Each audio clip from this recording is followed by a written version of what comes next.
কতদিন তোমার জবানের কণ্ঠ শুনি না।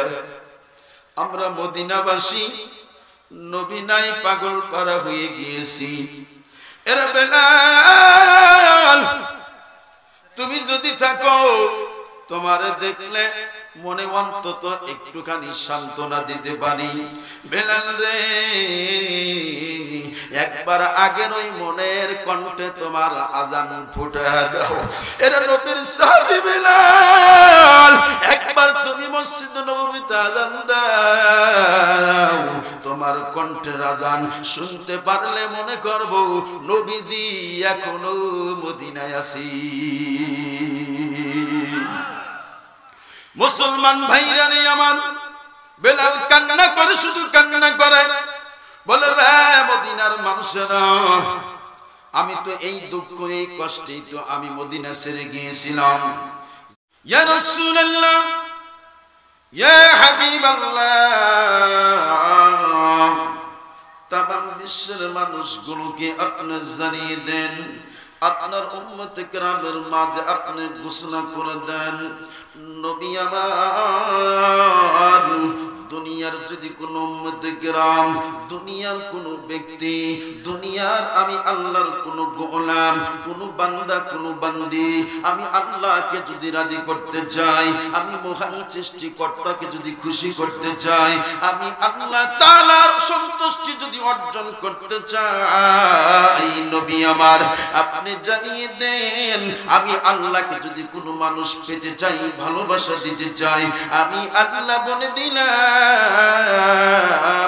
ফাত্তাবিউনি ইউহিব্বুকুমুল্লাহ। অবশ্যই অবশ্যই আপনি আখির জামানার পয়গম্বরকে জানো, দুনিয়ার মানুষগুলো আপনাকে অনুসরণ করে, আপনাকে অনুকরণ করে, আপনার আনুগত্য করে, আপনার ইত্তেবা করে। ইয়া রাসূলুল্লাহ, ইয়া হাবিবাল্লাহ, আপনি নবীকে ইত্তেবা করলে, আপনি নবীর আনুগত্য করলে, আপনার নবীকে অনুসরণ করতে পারলে আমি আল্লাহর ইত্তেবা করা হয়ে যাবে। জোরে বলা যাবে কি মারহাবা। এ আল্লাহর গোলাম, আমার গ্রামবাসী, আমার এলাকার ভাইজানেরা, আমার বন্ধুরা রে, এখনো জানি না কোন যুবক কোন বন্ধু বাড়ির মধ্যে রয়ে গেছো, ঘরের মধ্যে রয়ে গেছো, অথবা তোমরা মেলার মধ্যে রয়ে গেছো। এরে আল্লাহর গোলাম, হাতে ধরে পায়ে ধরে রে ভাই, বাড়ির পাশে কোরআনের মেলার আয়োজন করা হয়েছে, কোরআনের মাজলিসের ব্যবস্থা করা হয়েছে। দুনিয়ায় কত সময় চলে গেল, কত দিন, কত রাত, কত মাস জীবন থেকে চলে গেল, হেলাই হেলাই হেলাই হেলাই চলে গেল। এরে আল্লাহর গোলাম, আজকে রাতটা যদি তোমার জীবনের শেষ রাত হয়ে যায়, আজকের রাতটা যদি তোমার আমার জীবনের শেষ রাত হয়ে যায়, মালাকুল মউত যদি চলে আসে, আজরাইল যদি চলে আসে, আমার হাতে বাঁধন, পায়ে বাঁধন দিয়ে নিয়ে যাবে। তুমি যতই আফসোস করবা, যতই চিৎকার করবা, তুমি যতই ওয়েলকাম জানাবা, যতই অনুরোধ করবা, মালাকুল মউত ভাইজান, জীবনে অনেক পাপ রয়ে গেছে, অনেক গুনাহ রয়ে গেছে, অনেক পয়সা কর্মকাণ্ড রয়ে গেছে, তেমন কোনো ভালো আমল আমার জীবনে নাই নাই নাই নাই, করতে পারি নাই। এরে ভাই মালাকুল মউত, একটুখানি আমাকে সময় দাও, আমি একটু আমার আল্লাহকে ডাকবো, আল্লাহর জিকির করব। বলেন তো মালাকুল মউত কি শুনবে? জোরে বলেন, শুনবে? এবার কার মতন ফিরে যাও আজরাইল, মিনতি করিয়া কই তোমারে। গান শুনছেন কি শোনেন নাই? শুনছেন কি শোনেন নাই? এই গান আর এখন বাজে না। বলেন, এবার কার মতন ফিরে যাও আজরাইল, মিনতি করিয়া কই তোমারে রে। বলে বললেন এবারকার মতন ফিরে যাও আজরাইল মিনতি করিয়া কই তোমারে রে। যতই আপনি মিনতি করেন আর কাকুতি করেন আর আবেদন করেন, মালাকুল মউত কিন্তু শুনবে না, শুনবে না, শুনবে না। বান্দারে অনেক সময় তোমাকে দেওয়া হয়েছিল, অনেক লম্বা হায়াত তোমাকে দেওয়া হয়েছিল। এরে আল্লাহর গোলাম, অনেকগুলো দিন, অনেকগুলো রাত, অনেকগুলো মাস, অনেকগুলো বছর তোমার জীবন থেকে চলে গেল, কোনদিন আল্লাহর ডাকবার সময় হলো না। বাড়ির পাশে এই তো শফিকুল্লাহ চারজন ভাই মিলিয়া কোরআনের মেলার আয়োজন করেছিল, উলামায়ে কেরামদের মিলন মেলার আয়োজন করেছিল। এরে আল্লাহর বান্দা, কিন্তু একবার তুমি যাও নাই, যাও নাই, যাও নাই। কোরআনের সম্মানে, কোরআনের ইজ্জতে, কোরআনের ভালোবাসায়, উলামায়ে কেরামদের সম্মানে, ইজ্জতে, ভালোবাসায়, আল্লাহর ভালোবাসায়, ওই মদিনাওয়ালার ভালোবাসায় তোমরা আসো নাই। মাওলানা আমিনুল ইসলাম সিরাজি এমন একটা বিষয় আলোচনা করেছিল রে, আল্লাহ পাক বলছেন এর দুনিয়ার মানুষ তোমরা শোনো, শোনো, শোনো। আমি আল্লাহকে তোমরা যদি পাইতে চাও, আমি মহান রবকে তোমরা যদি খুশি করতে চাও, তোমরা যদি সন্তুষ্ট করতে চাও, আমি আল্লাহকে যদি তোমরা নিকটবর্তী বান্দায় পরিণত করতে চাও, ফাত্তাবিউনি, নবীজির আনুগত্য করো, অনুসরণ করো, অনুকরণ করো। এই হুবিবিকুমুল্লাহ ইয়া রাসূলুল্লাহ ইয়া হাবিবাল্লাহ। যদি কোনো মানুষ আপনি নবীজিকে ফলো করে, অনুসরণ করে, আনুগত্য করে, অনুকরণ করে, আমি আল্লাহকে ভালোবাসা হয়ে যাবি। ভালোবাসতে হবে কাকে? নবীকে। আনুগত্য করব কার? নবীর। অনুসরণ করব কার? নবীর। এটা নবীজির শান, নবীজির মান, নবীজির মর্যাদা। নবী আমার কত দামি, এ নবীর উম্মতের দল এখনো জানলে না, এখনো বুঝলে না কোন নবীর উম্মত তোমরা হয়েছো। ওই নবীজির মর্যাদা কত, ওই নবীজির শান কত, ওই নবীজির মান কত। এর নবীর উম্মতের দল একবারও জানলে না। ওই নবীর উম্মত বানায়া আল্লাহ পাক তোমাকে পাঠাইছে। ওই নবীর উম্মত তোমার দাম কত, তোমার মান কত, তোমার শান কত, তোমার মর্যাদা কত, একবারও জানলে না, জানলে না, জানলে না, একবারও বুঝলে না, বুঝার জন্য চেষ্টাও করলে না। এরে আল্লাহর গোলাম, উলামায়ে হযরত, উলামায়ে কেরাম, জুমার খতিব সাহেব কত না বয়ান করলো, বক্তব্য দিল, আলোচনা করলো, ওয়াজ করলো। ওয়াজ করে করে বুঝায়া গেল রে যুবক, একবারও মাথার মধ্যে নিলা না, একবারও হৃদয়ের মধ্যে নিলা না, একবারও সিনার মধ্যে নিলা না। এরে আমার এলাকার ভাইরা, এর পর্দার আড়ালে মায়েরা, বোনেরা আমার, গভীর মনোযোগ, দিলের কান্দে, অন্তরে কান্দে কথাগুলো শোনো। আল্লাহকে যদি তোমরা পাইতে চাও, মহান রবকে যদি তোমরা পাইতে চাও, এই দুনিয়ার জীবনে যদি শান্তি পেতে চাও, আখিরাতের জীবনে যদি শান্তি পেতে চাও, ওই কবর জগৎটা যদি নূরে নূরান্বিত করতে চাও, এমন একটা মানুষকে তোমরা ফলো করো। আমরা দুনিয়ার জীবনে কত মানুষকে ফলো করি, কত অনুসরণ করি, কত নায়ক, কত নায়িকা, কত গায়ক, আহারে কত শিল্পীর, কত সাথী নেতা পাতি নেতার অনুসরণ করি। সিল্লা বলেন কথা ঠিক কিনা? এরে আল্লাহর গোলাম, কোন নেতাকে অনুসরণ করলে, কোন মানুষটাকে ফলো করলে, কোন ব্যক্তিকে ফলো করলে দুনিয়ার জীবনে শান্তি পাওয়া যাবে, আখিরাতে জীবনে মুক্তি পাওয়া যাবে, আমার আল্লাহ কত সুন্দর করে বলে দিলেন। এরে আমার বান্দারা, এরে আমার বান্দিরা, যদি আমার আখের জামানার নবীকে তোমরা যদি অনুসরণ, অনুকরণ করতে পারো, ভালোবাসা দিতে পারো, তবেই হলো আমি আল্লাহকে ভালোবাসা হয়ে যাবে। আর যদি আমি আল্লাহকে ভালোবাসা হয়ে যাই, ওয়ায়াগফির লাকুম যুনুবাকুম, আমি আল্লাহ বান্দারে তোমার জীবনের সকল গুনাহ মাফ করে দিব। গুনাহ যদি মাফ হয়ে যায় আর কি কোনো টেনশন আছে, কোনো ভয় আছে, কোনো চিন্তা থাকবে? আমার আমল নামায় কোনো গুনাহ নাই, কোনো পাপ নাই, নিষ্পাপ হয়ে গেলাম। আল্লাহ পাক আমাকে মাফ করে দিলেন, ক্ষমা করে দিলেন। আমি আমিনুল ইসলামের আর কোনো টেনশন নাই, টেনশন নাই, চিন্তা নাই। আল্লাহ পাক বলবে, রে আমার গোলাম, দুনিয়ার জীবনে আমার নবীকে অনুসরণ করেছো, অনুকরণ করেছো, এরে বান্দা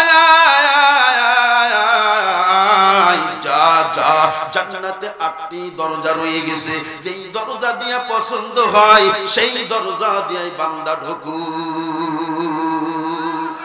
আরো জোরে বলেন মারহাবা। খারাপ লাগতেছে মনে হয়, কষ্ট হইতেছে? 10 মিনিট চলবে, চলবে। তাহলে আল্লাহকে পাইতে হলে, আল্লাহকে ভালোবাসা দিতে হলে নবীজির আনুগত্য করা লাগবে, নবীকে ভালোবাসা দিতে হবে। নবীর জন্য এ জীবন চলে যাবে, এ প্রাণ চলে যাবে, কোনো দ্বিধা দ্বন্দ্ব করা যাবে। আর জীবনটার বদলে যদি জান্নাত পাওয়া যায়, মনে হয় এই জীবনটাই সবচেয়ে ভালো। কথা বলেন ঠিক কি না? মুসলমান ভাইরা রে আমার, আল্লাহ রাব্বুল আলামিন বললেন, ওই মানুষটাকে তোমরা যদি অনুসরণ করো, তোমরা যদি অনুকরণ করো, তোমরা যদি নবীকে ফলো করো, তোমাদের জীবনের গুনাহ আমি আল্লাহ মাফ করে দিব। ওয়াল্লাহু গফুরুর রাহিম।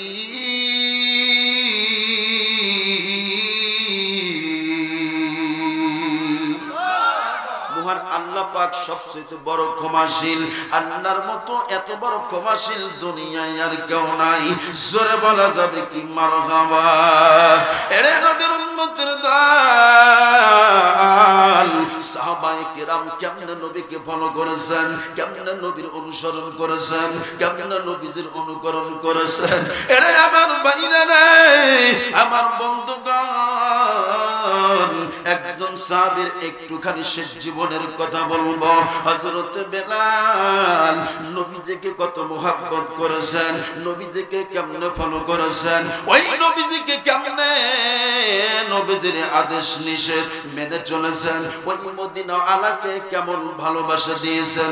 হযরত বেলাল নবীজি দুনিয়া থেকে বিদায় হয়ে যাওয়ার পর একটা পাকুড়ি বাঁধিয়া, টোপলা বাঁধিয়া আবু বকরের নিকট যে বলতেছে, এর ভাই আবু বকর, আমি বেলাল মদিনায় থাকবো না, থাকবো না, থাকবো না। আবু বকর বলে, এর বেলাল কেন মদিনায় থাকবে না? এমন কি তোমার সমস্যা হয়ে গেছে? এর বেলাল কেন তুমি মদিনায় থাকবা না, থাকবা না? বেলাল বলে, আবু বকর ভাই, আমার মনে অনেক কষ্ট, আমার মনে অনেক ব্যথা বেদনা। এর বেলাল কি ব্যথা, কি দুঃখ, কি বেদনা, বলো বলো বলো।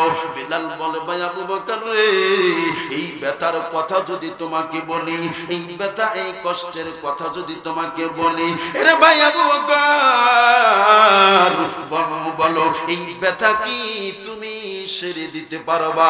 এই কষ্ট কি তুমি দুর্বিত করে দিতে পারবা? আবু বকর বলে, রে বেলাল, টাকার অভাব, অর্থের অভাব, সম্পদের অভাব, ঘরের মধ্যে কোনো খানা নাই, মনে হয় খানা নাই, রিজিকের ব্যবস্থা নাই। এর বেলাল তুমি বলো বলো বলো, আমি মাল থেকে তোমার খানা পিনার বন্দোবস্ত করে দিব, তোমার রিজিকের ব্যবস্থা করে দিব, তোমার প্রয়োজন মিটিয়ে দিব। বেলাল বলে, ভাই আবু বকর, আমি বেলালের যে অভাব, আমি বেলালের অন্তরে যে দুঃখ দুর্দশা, এইটা কি তুমি মিটিয়ে দিতে পারবা? সুবহানাল্লাহ কোন আর জোরে বলেন সুবহানাল্লাহ। লা ইলাহা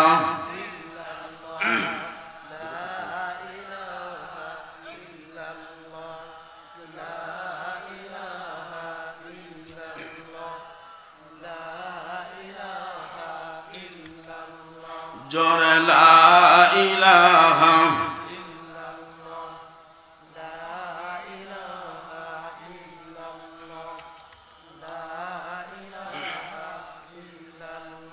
হয় না, লা ইলাহা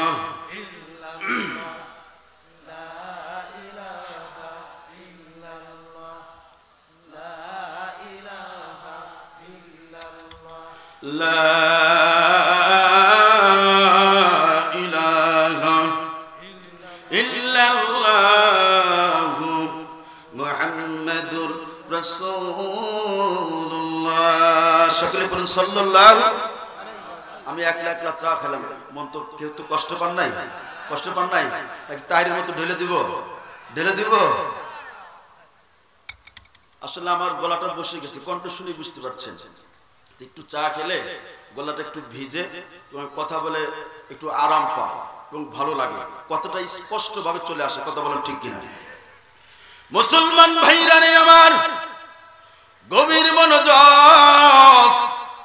হযরত বেলাল কেমনে নবীকে ভালোবেসেছে, হযরত বেলাল কেমনে নবীজিকে ফলো করেছেন, খুব মনোযোগ দিয়ে শুনুন। বলে আবু বকর ভাই, আমি বিলালের যে শূন্যতা, আমি বিলালের যে দুঃখ দুর্দশা, এইটা কি আপনি মিটিয়ে দিতে পারবেন? আবু বকর বলে বেলাল রে, বলো বলো এমন কি জিনিসের তোমার অভাব? বেলাল বলে ভাই আবু বকর, আজ কতদিন হলো মদিনায় নবী নাই, নবী নাই, নবীর শূন্যতা, এই ব্যথা আর আমি বেলালের সহ্য হয় না, এই কষ্ট আমি মেনে নিতে পারছি না। ভাই আবু বকর, এই শেষ জীবনে নিয়ত করেছি, দূর দেশে কোথাও, যেই জমিনে যেই দেশে নবী নাই রাসূল নাই, সেই দেশে আমি বেলাল আর থাকবো না। মুসলমান ভাইরা রে আমার, হযরত বেলাল টাকুরি বাদিয়া রওনা করেছে, পথের মধ্যে রওনা হয়ে গেছে। যেই বিটে, যেই জমিনে, যেই মাটিতে মদিনাওয়ালা নাই, আমার প্রাণপ্রিয় নবী নাই, যেই নবীকে ভালোবাসলে, মুহাব্বত করলে আল্লাহকে ভালোবাসা হয়ে যাবে, আল্লাহ পাক জীবনের সমস্ত গুনাহ মাফ করে দিবেন। আমি এই মদিনায় আর থাকব না। এর যুবকের দোয়ান কিছুদিন পর, অনেক দিন পর নবীজি স্বপ্নের মধ্যে চলে এসেছে। বেলালকে ডেকে ডেকে বলতেছে, এরে আমার সাহাবী বেলাল, এরে আমার ভালোবাসার সাহাবী হযরত বেলাল, এরে বেলাল, আর কতদিন আমি নবীকে রেখে দূরে দূরে থাকবি? আমি নবীর কথা কি আর তোমার মনে পড়ে না? আমি নবীজির কথা কি তোমার আর মনে পড়ে না? একবারে কি ভুলে গেছো স্বপ্ন যোগে? বলে নবীজি, ও বেলাল আমায় খুঁজলে পাবি না, আমায় যদি চশুরা বিলাল, তুই আইরে ফিরে মদিনা। আল্লাহুম্মা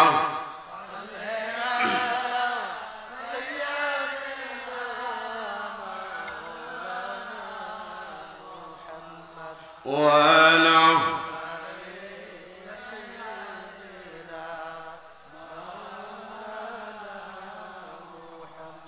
মুসলমান ভাইরা রে আমার, বিশ্ব নবীজি এসে ডেকে ডেকে বলতেছে, বেলাল রে, আর কতদিন আমি নবীকে ভুলে থাকবো? একবারও কি আমি নবীর কথা তোমার মনে পড়ে না? এবার বেলাল যখন ঘুম থেকে জাগ্রত হয়ে গেছে, মনের মধ্যে নবীজির কথা জেগে গেছে। না না, আমি আর থাকবো না। নবীজি স্বপ্নের মধ্যে এসে ডাকতেছে, আমি যাব। কয়েকটি বছর পর হযরত বেলাল মদিনাতুল মুনাওয়ারায় রওনা হয়ে গেছে। এবার যখন মদিনাতুল মুনাওয়ারায় প্রবেশ করেছে, রাত্রি বেলায় তাহাজ্জুদের সময় নবনিযুক্ত মুয়াজ্জিন আযান দিছে। এবার হযরত বেলাল নবীজির কদমে যা সালাম দিয়ে বলে, আসসালাতু ওয়াসসালামু আলাইকা ইয়া রাসূলুল্লাহ, আসসালাতু ওয়াসসালামু আলাইকা ইয়া হাবিবাল্লাহ। নবী আপনি আসতে বলেছেন, আমি এসে গেছি। নবী, ইয়া রাসূলুল্লাহ, আপনার বিয়োগ ব্যথা আমি সহ্য সহ্য করতে পারি না, তাই আমি এখান থেকে চলে গিয়েছিলাম। নবী আপনি ডেকেছেন, আমি আবার এসেছি। এই হযরত বেলাল নবীজির আশিক, নবীজির প্রেমিক, পাগল পারা হয়ে চোখ থেকে পানি জড়ায়া নবীর কদম মোবারকে হাজির। জোরে বলা যাবে কি মারহাবা? আরো একটু জোরে বলেন না মারহাবা। বেলালের মতন আশিক যদি আমরা হইতাম, এই দুনিয়ায় নবীর দেখা আমরা পাইতাম। কথা বলে ঠিক কিনা? বেলালের মতন আশিক যদি আমরা হইতাম, এই দুনিয়ায় নবীর দেখা আমরা পাইতাম, এই দুনিয়ায় নবীর দেখা আমরা পাইতাম। জোরে বলা যাবে কি মারহাবা? মুসলমান ভাইরা রে আমার, হযরত বেলাল কান্না করতেছে, শুধু কান্না করতেছে। নবী আপনি আসতে বলেছেন তাই আমি এসেছি। নবনিযুক্ত মুয়াজ্জিন খবর ছড়ায় দিল, এ মদিনার মানুষ তোমরা কে কোথায় আছো? আসো আসো আসো, দেখো নবীজির মুহাব্বতের মানুষ প্রাক্তন মুয়াজ্জিন হযরত বেলাল আবার আমাদের মাঝে চলে এসেছে। এরে আল্লাহর গোলাম, এই এলান যখন চতুর্দিকে ছড়ায়া দিয়েছে বাজান রে, এবার মদিনাবাসী পাগলের মতো বেলালকে দেখার জন্য চলে এসেছে। এবার সবাই বলে ভাই বেলাল কতদিন তুমি নাই, কতদিন তোমার জবানের কণ্ঠ শুনি না। আমরা মদিনাবাসী নবী নাই পাগল পারা হয়ে গিয়েছি। এরা বেলাল তুমি যদি থাকো, তোমারে দেখলে মনে অন্তত একটুখানি সান্ত্বনা দিতে পারি। বেলাল রে একবার আগের ওই মনের কণ্ঠে তোমার আজান ফুটায়া দাও। এরা নবীর সাহাবী বেলাল, একবার তুমি মসজিদ নববীতে আজান দাও। তোমার কণ্ঠের আজান শুনতে পারলে মনে করব নবীজি এখনো মদিনায় আছি।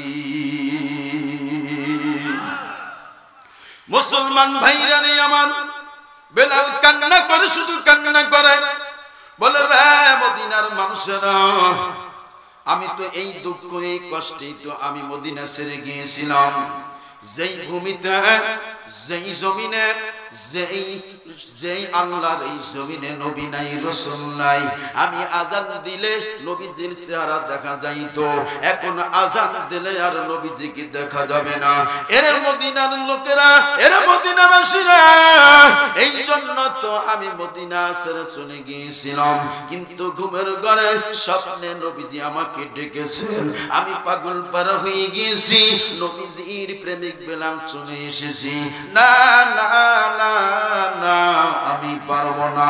যেই মেহরাবে নবী নাই, ওই মেম্বারে আমি বেলাল আযান দিতে পারবো না। জোরে বলা যাবে কি মারহাবা? এরে আল্লাহর গোলাম, মদিনাবাসী সাহাবীরা সবাই আবেদন করে আপনি কিসম করে, এর নবীর সাহাবী বেলাল একবার হলেও তুমি মসজিদ নববীতে আযান দিয়ে দাও। একবার হলে আযান দিয়ে আমাদের সকলের কলিজাটা ঠান্ডা করে দাও। মুসলমান ভাইরা রে আমার, আমরা কেমন নবীকে ভালোবাসি, আমরা কেমন ভালোবাসার দাবিদার করতে পারি। কত সাহাবায়ে কেরাম নবীর জন্য জীবন দিল, প্রাণ দিল, সমস্ত টাকা পয়সা, সমস্ত সম্পদ নবীর জন্য বিলীন করে দিয়ে দিল। এর নবীর উম্মতের দল, কেন নবীকে ভালোবাসবা না? কেন নবীকে মুহাব্বত করবা না? ওই নবীজিকে ভালোবাসলে, নবীকে মুহাব্বত করলে আমার আল্লাহকে পাওয়া যাবে। সুবহানাল্লাহ কোন আর জোরে বলেন সুবহানাল্লাহ। চলো চলো চলো মুমিন, চলো নবীর সন্ধানী, নবী বিনে কে তরাবে পুলসিরাত মিজানে। কথা বলেন ঠিক কিনা? গজলটা কি বলা যাবে? বলা যাবে? বলেন। চলো চলো চলো মুমিন চলো নবীর সন্ধানী, নবী বিনে কে তরাবে পুলসিরাত মিজানে, নবী বিনে কে তরাবে পুলসিরাত মিজানে। জোরে বলা যাবে কি মারহাবা? এমনই তিন নবী আমার, মাতা পিতা নাই রে তাহার। জোরে বলেন না মারহাবা। এমনই তিন নবী আমার, মাতা পিতা নাই রে যাহার, তারপরে ও কত মারা মারলো তারে দুশ্মনী, তারপরে ও কত মারা মারলো তারে দুশ্মনী, নবী বিনে কে তরাবে পুলসিরাত মিজানে, নবী বিনে কে তরাবে পুলসিরাত মিজানে। চলো চলো চলো মানুষ চলো নবীর সন্ধানী, নবী বিনে কে তরাবে পুলসিরাত মিজানে, নবী বিনে কে তরাবে পুলসিরাত মিজানে। জোরে বলা যাবে কি মারহাবা? রে আল্লাহর গোলাম হযরত বিলালকে সবাই আবেদন করলো, রিকোয়েস্ট করলো, রে নবীর সাহাবী একবার হলেও আজান ফুৎকার মেরে দিয়ে দাও, আমাদের কথা রাখতেই হবে। এবার নবীজির সাহাবী, নবীজির কলিজার টুকরা নাতি ইমাম হাসান হোসেন এসে বলল, নানার সাহাবী হযরত বিলাল আমরাও বলি একবার হলেও তুমি আজান দাও। সুবহানাল্লাহ, তাকবীর দেন। টুকরো নাতি ইমাম হাসান হুসাইনেরাও এসে বলতেছে, হে আমার নানার সাহাবী, আজ কতদিন হলো আমার নানাকে দেখি না, তুমি একটু আজান দাও, তোমার কণ্ঠ শুনলে মনে হবে যেন আমার নানা এখনো জীবিত আছে। জোরে বলেন সুবহানাল্লাহ। মুসলমান ভাইরা রে আমার, হযরত বিলাল ইমাম হাসান হুসাইনের আবেদন আর ফেলে দিতে পারলেন না। এবার মিহরাবে যায়া এবার আজান জোরে জোরে মেরে দিলেন, আল্লাহু আকবার আল্লাহু আকবার আল্লাহু আকবার আল্লাহু আকবার, হাইয়া আলাস সালাহ হাইয়া আলাল ফালাহ, আল্লাহু আকবার আল্লাহু আকবার লা ইলাহা ইল্লাল্লাহ। হযরত বিলাল আযানটা শেষ করতে পারে নাই, আশহাদু আন্না মুহাম্মাদুর রাসূলুল্লাহ বলার সঙ্গে সঙ্গে বিলাল ওখানেই বেহুশ। তোমরা প্রেম করিয়া, তোমরা নবীর সনে প্রেম করিয়া ভুইল না জীবনে রাইখো মরি, প্রেম করিয়া ভুইল না জীবনে, তোমরা প্রেম করিয়া ভুইল না জীবনে রাইখো মরি, প্রেম করিয়া ভুইল না জীবনে। আর পাগল ছিল ওয়াসকুরনি, দ্বন্দ্ব দিল 32টা ফেলে বন্ধুগু, ও তাতে একবারও না দেখলো এই নয়নে, হাই হাই এই নয়নে একবার দেখলো না নয়নে রাইখো মনি, প্রেম করিয়া ভুইল না জীবনে, তোমরা নবীর সনে প্রেম করিয়া ভুইল না জীবনে রাইখো মনি, প্রেম করিয়া ভুইল না জীবনে। হাইরে হযরত বিলাল পাগল ছিল, আরে আজান দিত পঞ্চম ওয়াক্ত। কথা বলেন ঠিক কিনা? হযরত বিলাল ছিল নবীজির ভক্ত, আজান দিত 5 ওয়াক্ত। আরে আজানেতে মিলত নবীর সনে, বেলাল আজানেতে মিলত নবীর সনে রাইখো মনি, প্রেম করিয়া ভুইল না জীবনে, তোমরা নবীর সনে প্রেম করি